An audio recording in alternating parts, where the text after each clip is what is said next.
रोशनी उसके चेहरे पर पड़ी तो देखा कि उसका चेहरा पूरा सफेद है और आंखें पूरी काली हैं। मैं डर के मारे कांपने लगा और मैं वहां से भागने ही वाला था कि उसने मेरी गर्दन पकड़ ली। उसके लंबे लंबे नाखून मेरे गले में धंसने लगे। मैं दर्द से बुरी तरह से छटपटाने लगा और अपने आप को उससे छुड़ाने की भरपूर कोशिश करने लगा। और जब मैंने जैसे तैसे करके अपना गला छुड़ाकर भागा कि उसने मेरा एक पैर पकड़ लिया। अब मुझे भी लगने लगा था कि मैं नहीं बच पाऊंगा। मुझे मेरे घर वाले याद आने लगे, मम्मी पापा। उनका चेहरा एकदम से सामने आने लगा और मैं उसी वक्त रोने लगा कि तभी सामने से कोई डंडा बजाते हुए चिल्लाते हुए बोला, कौन है वहां पर? वो डंडा जोर जोर से बजाते हुए मेरे पास आए और बोले, तुम यहाँ क्या कर रहे हो? हाँ?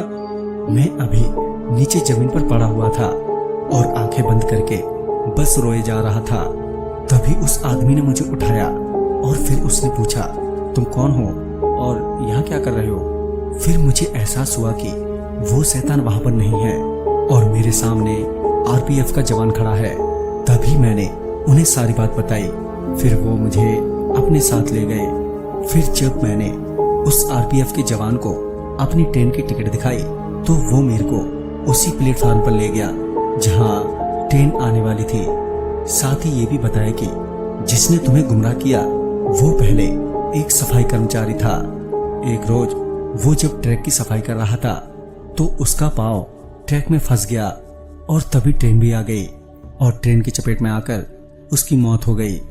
उसके कुछ दिनों बाद से ही वो ऐसे ही लोगों को बहला फुसलाकर अपने साथ ले जाता है और अभी तक यहाँ पर कई हादसे भी हो चुके हैं। तुम किस्मत वाले हो जो बच गए। इसी बीच मेरी ट्रेन भी आ गई।